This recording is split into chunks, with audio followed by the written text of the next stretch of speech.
सब प्रकार के भोग स्थित प्रज्ञ मनुष्य में किसी भी प्रकार का विकार उत्पन्न करने में असमर्थ होकर उसी में समा जाते हैं। अर्थात स्थित प्रज्ञ मनुष्य समस्त भोगों का उपभोग करते हुए भी आसक्ति से मुक्त रहते हैं। सामान्य मनुष्य तो भोग के पदार्थों के पीछे दौड़ते हुए अपनी जीवन यात्रा समाप्त कर देता है, परंतु स्थित प्रज्ञ मनुष्य की जीवन यात्रा जन कल्याण का उद्देश्य रखती है। सामान्य मनुष्य रात्रि का अंधकार होने पर सो जाता है तथा सूर्योदय होने पर जाग जाता है, परंतु योगी की दृष्टि में कोई का सोना जागना महत्वपूर्ण नहीं है।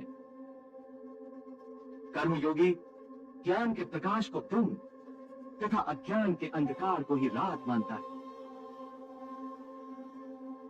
पार्थ, विषयों के बारे में अज्ञान रात्रि के अंधकार के समान है।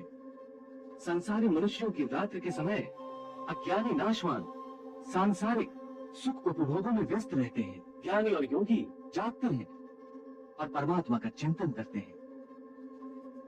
या निशा सर्वभूतानां तस्यां जागर्ति संयमी यस्यां जागृति भूतानि सा निशा पश्यतो मुने। हे केशव, कृपया स्थित प्रज्ञ का कोई स्पष्ट उदाहरण देकर समझा। हे अर्जुन, विशाल और अथाह सागर का स्वभाव स्थित प्रज्ञ मनुष्य की भांति ही होता है।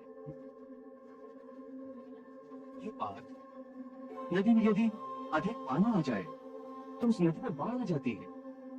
उसकी तूफानी लहरें किनारों को तोड़कर चारों ओर तबाही मचा देती। यह हाल एक क्षुद्रपन वाले व्यक्ति का होता है।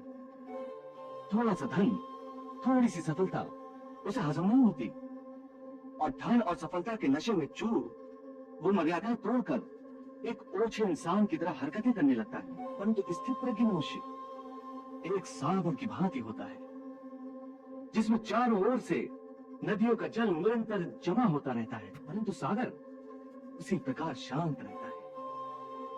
नदियों का जल उसकी गहराई में गुम हो जाता है और सागर कभी अपने किनारे नहीं तोड़ता। उसके अंदर जल का स्तर वही रहता है। यही स्थित प्रज्ञ की अवस्था होती है।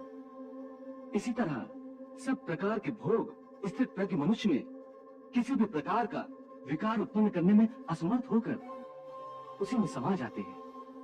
अर्थात स्थित प्रज्ञ मनुष्य समस्त भोगों का उपभोग करते हुए भी आसक्ति से मुक्त रहते हैं। पार्थ, ऐसे स्थित प्रज्ञ को परम शांति प्राप्त होती है। ऐसे स्थित प्रज्ञ मनुष्य ही जगत का कल्याण करते हैं, लोक कल्याण करते हैं। सामान्य मनुष्य तो